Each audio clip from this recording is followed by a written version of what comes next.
Hello, welcome to Just Join the Channel and our today's special streaming with my guest from Digital Hub Warsaw. My name is Miho Michalczuk and I will be your host today. But today it's not about me, not this time at least, but as about mentioned, Digital Hub Warsaw. And we will talk about what is the common factor for Digital Hub Warsaw, a lot of hubs today, and plant breeding, the role of crop science, how it supports agriculture. And as you can see with me, I have three guests, Michał Karwacki, Kamil Homernik, and Edna Navarro. And if you can go with a short round of introduction, let's start from Michał. Hello, hi everybody. My name is Miho Karwacki. I am a software engineer at Digital Hub Warsaw at Bayer. I joined February this year. Previously, I have around a little bit more than a decade of software engineering experience on my record, working for different companies from consumer electronics, financial institutions, job portals, and finally joined the hub to work on crop science that we'll be speaking about. Thank you. Nice to meet you. Thank you. Nice to meet you as well. Thanks for that. Kamil, if you can take it from here. Sure. So I'm Kamil. I'm software engineer with several project management certifications. Previously, I was working in game dev industry, and now it's time for crop science. Thank you. In a minute, I'll ask you what's actually crop science because it's a pretty new term for me. But before that, Edna, if you can introduce yourself. Yeah, my name is Edna Navarro, and I'm an enterprise product manager in under Velocity Materials, under Pipeline. And so I started my career about 10 years ago working in startups and worked through different industries such as healthcare, financial education, and now agriculture. And I've been at Bayer for about 4 years now and here with you all today. Cool. Thank you for that. Good to meet you, all of you. So let me ask the very bold question. What is actually crop science? Like, assume that I have no idea what it is. Who can pick it up? I can start with Teach me the crop yeah. science. I can start with theory. So the bottom line is to harvest more with less water, land, and energy, so less resources. And because of things like climate change and extreme weather condition, for example, this task is even harder than a few years ago. There is drought in some part of the world, and for example, flooding in others. So the task of crop science and the technology is to find the most optimal way, the most efficient ways to plant crops and to grow them. It's a very basic description. Yeah, and I think I'd agree with that too. It's modernizing the way we grow food and just sustainable practices as we continue to progress. I think as a civilization. So I definitely agree with Camille's statements. How I should think about that? Is it a service? Is it a technology? A set of technology? Maybe Michał? Yeah, I can say a few words about it this time. As I understand it, and by the way, it's also new to us, right? Because we've just joined this organization and are starting to work on that. So more and more uncovers in terms of what it is, what role does it play, and how technology connects with agriculture. Because usually you don't, when you think about agriculture, you don't connect it to modern technology, doing microservices, data-driven applications and stuff like that. But when thinking about crop science, it goes all the way through things like laboratory and analytical science work in terms of finding out how to mix different plants and crops with each other to produce new kinds of crops and plants that are better suited for conditions mentioned by Kamil a while ago, like different weather and different geographical location and different basically requirements of farmers. But obviously these days you wouldn't be able to do it efficiently without the involvement of things like advanced data science, AI, and this and stuff similar to that. And then finally, obviously it also comes into the area of software development, the thing that we software developers, programmers are busy with in our everyday job in other industries as well. So here we also need a lot of services, applications, both web as well as mobile, UX, UIs to support all of the process of production of new kinds of plants, crops, supporting farmers, not even mentioning things like IoT, Internet of Things, that help like physically on the fields. That sounds like a platform which has multiple entries involved, multiple users. Oh, this is the good one. Who will actually use it? Like you mentioned some devices, you mentioned some IoT, you mentioned the people who actually grow plants. I don't know how we call them in your domain, but who will use the system, the platform?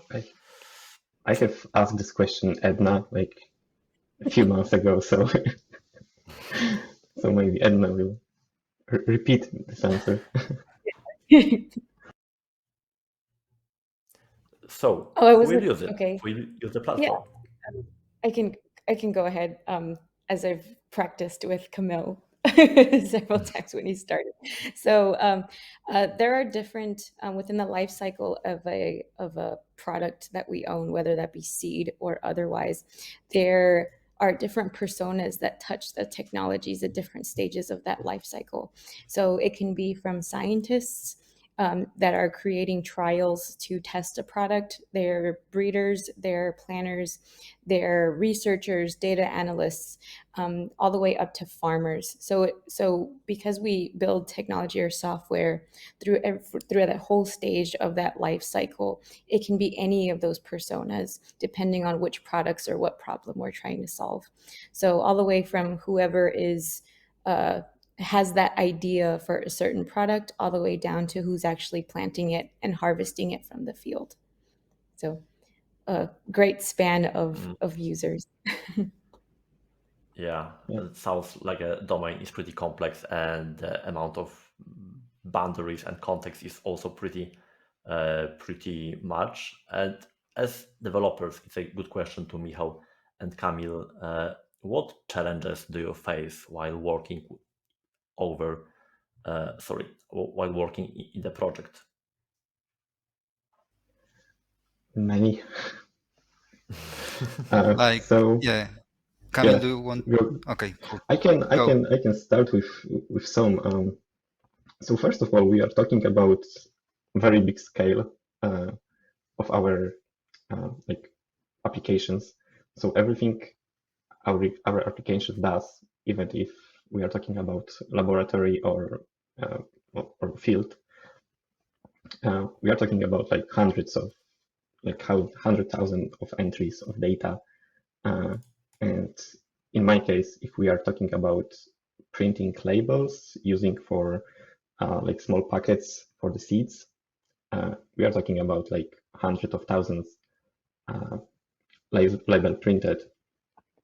So currently for us, the biggest challenge is to how to handle this amount of data in the application, which should be small, should be flexible, should work maybe even offline. So yeah, we have a lot of questions to ourselves about how to solve it. I know that Miho has a different experience, so it will be good to know his opinion. Yeah, we've actually talked about it with Kamil previously. And I am working in a team in the part of the process that takes care of planning. So you have to imagine and realize that like crop is also a product, like products in other industries that we all can think about. But the crucial difference is that a plant has to grow, right? So it's not like you can develop a new plant each month or even each year, right? When you create a crop and plant it and it grows, you have to wait for it. So the better you plan it, the more certain you can be that everything goes well. And I am working in a team that works in this planning area of crop science. So we are responsible to deliver interfaces for the users, which are like analysts, laborants, farmers, who use it to carefully plan how to mix seeds, how to plant crops, and how to grow plants, how to treat them, so that everything can be very carefully planned. So there is no chance of mistake happening on the way, or the chances of mistakes, because they always happen in terms of growing new kind of seed or growing a seed that you need or plant that you need, so that the chances of those mistakes are minimal. So, and this was like the question, I think the original question was, what is the biggest challenge for us as software developers? So you have to imagine the scale, right? The product life cycle is like a couple of years, not months or days. You cannot release a thing like the next day. You have to wait for results. You have to plan it very carefully. Each of that has to be connected with really strict processes. There is also uh, regulations involved in terms of law and stuff like that. So you have to like think very carefully about what you deliver and provide to the end users to meet the requirements and requirements of all the other things like law regulations and stuff, so that it all in the end connects and plugs into the processes of seed production in the right and correct way. So scale and number of involved services, people, personas, data. For me, it was Got the it. biggest Yeah, surprise I when I totally get joined. it. Yeah, sure. So thank you. For me, it was the biggest surprise when I joined this company, that the scale is very, very large. So the amount of technology we use, I believe we have like a lot of even JavaScript frameworks. We have machine learning technologies. We have what else? Application for drone, which is flying around the field and scanning the soil condition. Yeah, we are doing, or our colleagues basically are doing a lot of things. I have a good question about that. How do you organize team structure in such a big project as crop science? Because you mentioned that there are really a lot of fields, a lot of perspectives from which you can take a look at it. You have drones, you have some data processing, you have AI. How do you organize yourself to work over that level of complexity? I can chip in. Okay. Sorry, please Go go on, on, Elena. please.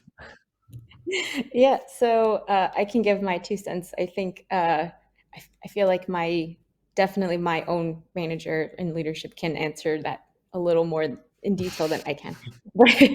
But for at least my teams, what's well understood is the pieces in which you're trying to manage, right? So, for example, in the team that I work with Camille, we've identified ourselves as the identified we've identified ourselves as a team called identification, and that's going to be our focus area, right? And so another team that my overall team, I should say, that I work with is material handling. So it's really working with any applications that work specifically towards handling of the material, whether that be in the warehouse or people trying to use it for other things, trying to split it, trying to ship it, trying to locate it and find where it is in a given facility. So when we try, or when we think about what it is or how we try to structure ourselves within that environment, we try to first say, is this within our given area? And then from there, we say, what problem are we trying to solve within that area? And if we have a solid understanding of that, then we can figure out ways to accommodate that. And I think what's been really helpful working here is that your imagination as to what you want to do isn't limited, so long as it's trying to actually solve the problem at hand. So I think overall, it's making sure that whatever you have in front of you, uh, as far as a problem statement and the team you work with, the resources that are allocated to you, is going to actually be, at the end of the day, what area you're in and what problem you're trying to solve for our users. Someone else would like to chime in about the team structure? I'm really curious how it works in your field. Yeah, like Miho, I've said, maybe? I can maybe say something, as this was or still is, a particularly interesting topic for me, because as was spoken previously, Michał, I have some managerial experience as well, and like latest trend or approach in building teams and products in IT in modern companies, and especially those bigger ones, is, I think, to give the teams a lot of empowerment to work and fully own solutions that they build, right?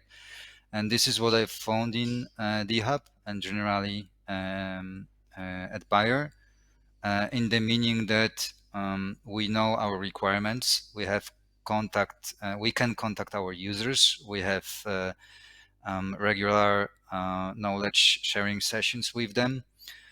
We know what are the processes that have to be followed, thanks to people around us that support us in that, with that, like product managers and product specialists.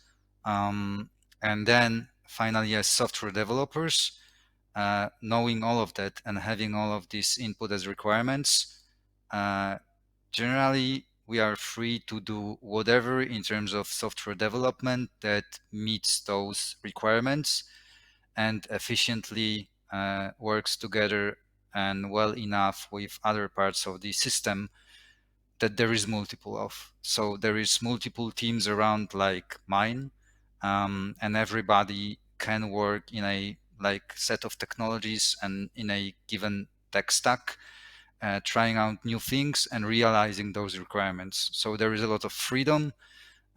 We can do whatever we want in terms of technology to deliver. At the same time, it's worth to follow some established patterns and standards, because there is a lot of developer tooling provided around that makes your job easier. So if I am developing a service, I probably do it with technology X because there is a boilerplate and a template to develop a service with that already plugs into some of the systems that provide things like authentication, connection to event buses and data streams and stuff like that.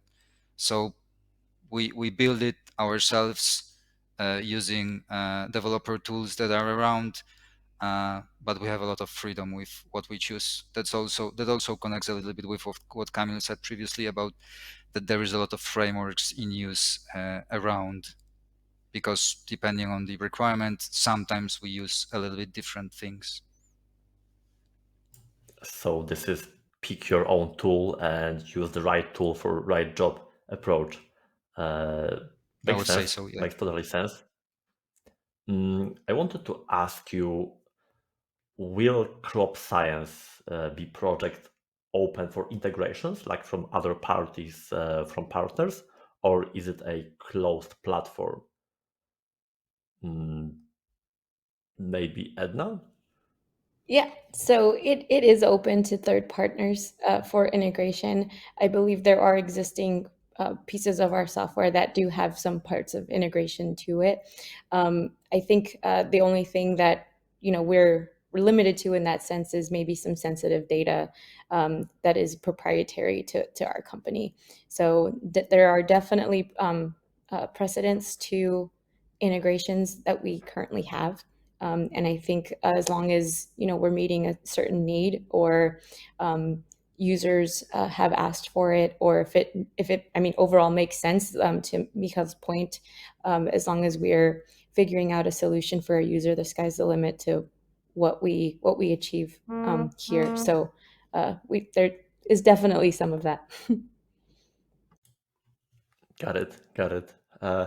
If I may ask you a question from the title of our meeting, so what is the common factor for digital hub and plant breeding? Michał, if you can take it, or Kamil? I can start. Great. Yep. Go on, please. Common factor between digital hub and plant breeding is that crop science and generally plant breeding and digital support of farmers and the things that we've talked about so far. This is currently the biggest, I think, focus area of the hub. So most of our engineers are probably working in crop science, and there is a lot of connections between people working for the hub in Warsaw and our colleagues across the globe. I think that we mostly have engineers working in States and in Germany. So this is where we mostly connect, and this is where we try and transfer knowledge from to the hub in Warsaw to build teams and solutions efficiently here. So the common factor is the domain and products that we develop and that we help develop, and solutions that we are required to do in terms of requirements coming from the users. I hope that this answers your question somehow. So is the digital hub focused only on the crop science, or it is broader?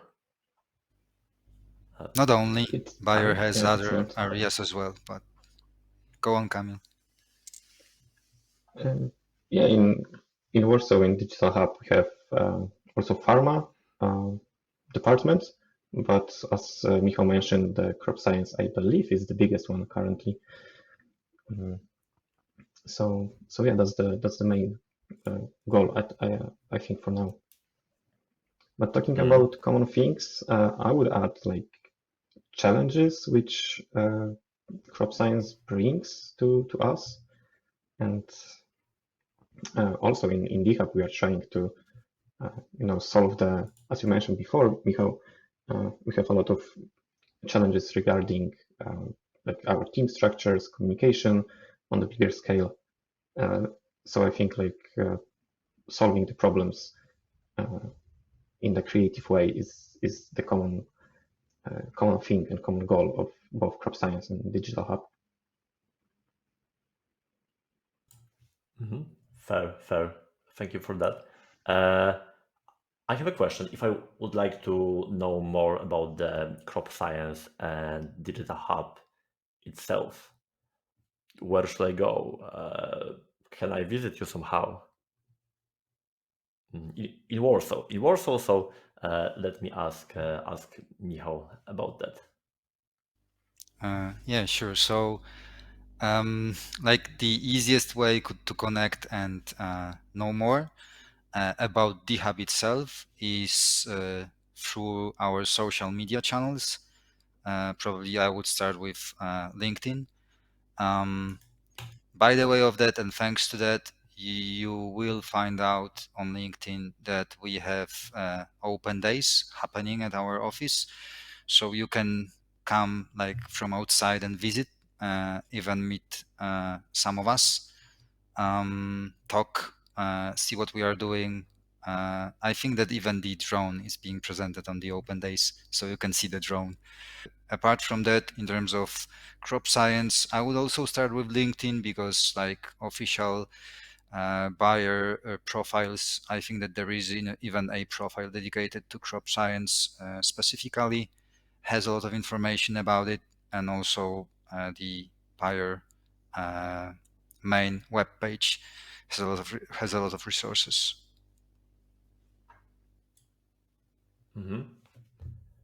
Thank you for that. Let me check my notes. This would be the odd moment when the host have to check something. Oh, we will cut it. Okay, that's cool. So indeed, give me a moment. Maybe the fact that we are not limited only to Warsaw. So I'm not Yeah, based in I want Warsaw. to. I'm living in other city, not other country. Oh, so let's go that way. So for last few years, a lot of us, a lot of developers, a lot of people from our industry moved to remote work. So I'm really curious how it went with the hub.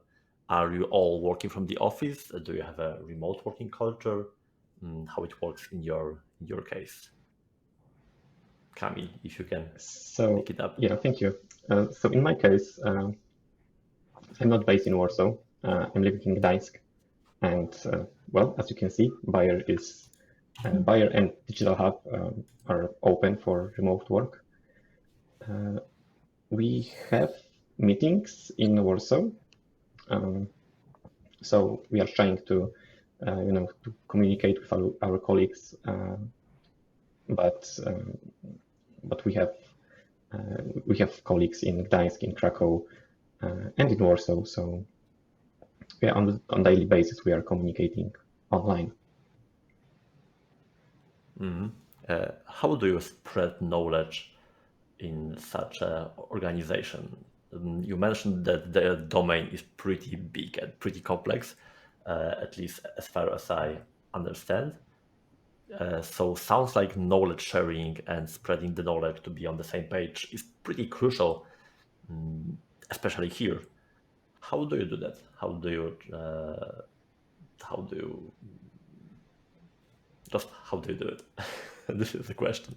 So I'll give Edna? a little information when, for example, Camille started on Tatooine, we have a few tools to share just information. So we have something like called Haystack, and then our own our intranet that we have a whole bunch of information on, different videos and things like that.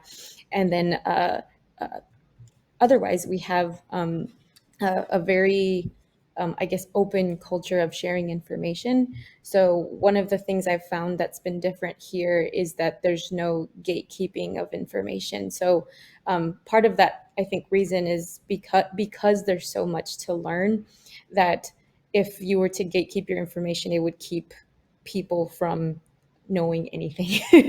I don't think anyone I don't know. It's so large, and because there are groups that sometimes you might not even talk to, um, that you can reach out and ask for information, and for the most part there are going to be people willing to help you.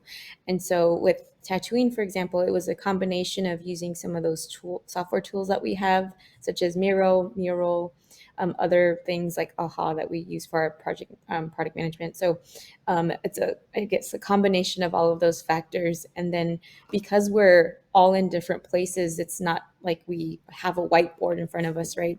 If you ask Camille, he knows I'm a fan of virtual boards. And so using things like that to just share the information you have and making sure that you can share a lot of that virtually. I know when I have questions about the business side of things and those specific science questions, right? Understanding trait integration and just line advancement and things like that. I reach out to the appropriate users, and they're always willing to help me with any kind of PowerPoints or documents that they have, and even review it all with me. So I think it's a combination of asking the right people and finding what resources are out there. But Camille, keep me honest and let me know if that's been your experience so far. Thank you. Yeah, I can do a follow-up here. So basically, we have two types of knowledge sharing. So first, which Edna mentioned, is this crop science related knowledge, when we have to learn about how it works. For us, which we are not a native English speakers, we had to learn all the words related to crop science. But on the other hand, we have our community of software engineers in Warsaw, very very healthy community to keep us updated, like what's going on from the technical side in DHub. And I think we have like regular bi-weekly meetings. It helps us to create this big picture view, how it works from technical perspective, and just keeps us updated about the technology side. What's the scale of the organization? Like, how many people is working on the project? Miho, can you take it? I can try. I wanted also to add something in terms of knowledge sharing, but I can speak about it later. In terms of scale, I can only say that like a team consists mostly of between probably 4 up to, I don't know, 8, 10 people, depending also if you include product managers. In most cases you do. If you include UX designers, and you have to imagine that there's like, I'm not sure if I am like allowed to provide you with a specific number, but you have to imagine that there is a lot of those teams, like really a lot. One number that we can for sure share is that I think that just last month or something like that, we've crossed, and it was also advertised on LinkedIn, we've crossed the magical number of 200 employees at DHub. And again, this is mostly data science and software engineering. And this is just a fraction of what is around over the globe. And in terms of teams supporting the processes and parts of the crop science workflow that we've mentioned before. So it's huge. The scale is huge. And this connects directly to what we've been talking about, knowledge sharing. When I started in February, like the organization, DHub, it develops, I would say, every week, not even month, I think every week, in the meaning that when I've started, the software development community was much smaller than today, obviously, because there was less people employed, and we had to try our best at connecting with mostly states, especially for crop science, because we have most of our colleagues working from states, to transfer knowledge and build this community here in Warsaw to allow for knowledge sharing in our time zone as well. What helped me greatly and what was a surprise for me that I don't think I've seen in other corporations that I worked for is the level of quality of documentation. Because we have this huge portal which contains all the needed information about the technology that we are using, the developer tools that are available for us, and it's actually quite easy and convenient to connect the dots and go through all the needed documentation from point to point if you want to build something, finding all the information that you need. And then, like Kamil mentioned, if somebody has troubles finding something or doesn't know about something, then the more advanced colleagues or colleagues that are just working a little bit longer in the hub help them. Basically, we help ourselves by exchanging this knowledge on those community meetings mentioned by Kamil. So it all spreads quite well, I would say, the knowledge, and the scale is being somehow mitigated. Nice, nice.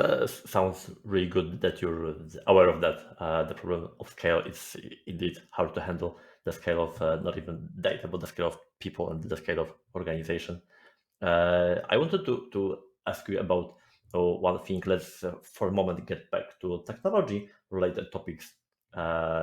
Camille, if I can ask you, what were those top technology-related things that you like the most in the project, and how it can be, and if it can be even compared to your prior experience?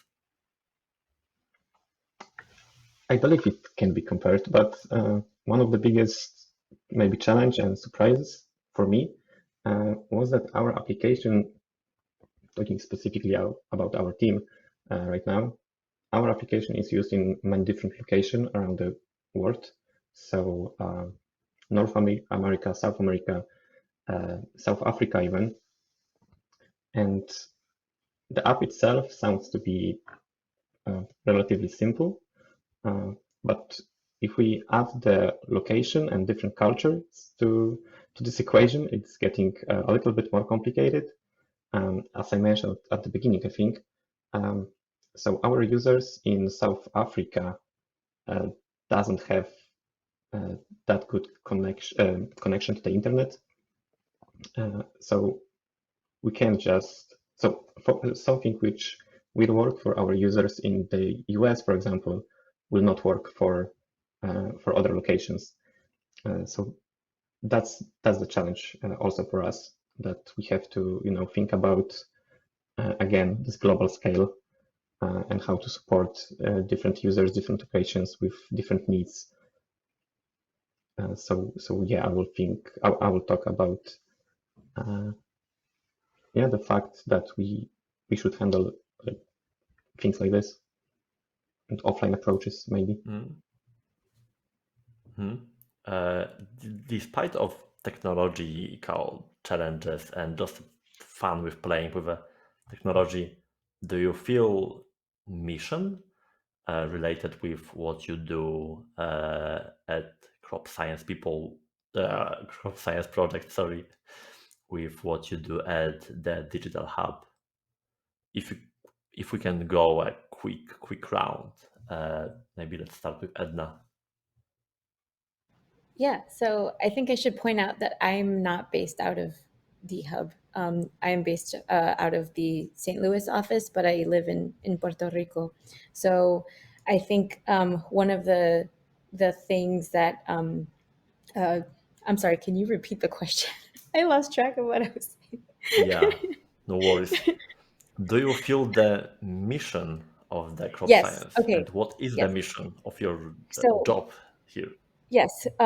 Okay. So repeating that, what I just said, I think because I'm based out of a different area and then speaking to like you and to Camille and Miho, I think speaks volumes to the kind of mission that we have, because we do work at a global scale, and the kind of impact that we have on that global scale is huge, because I think with other companies, at least that I've worked at, there obviously is impact and repercussions to what you're doing.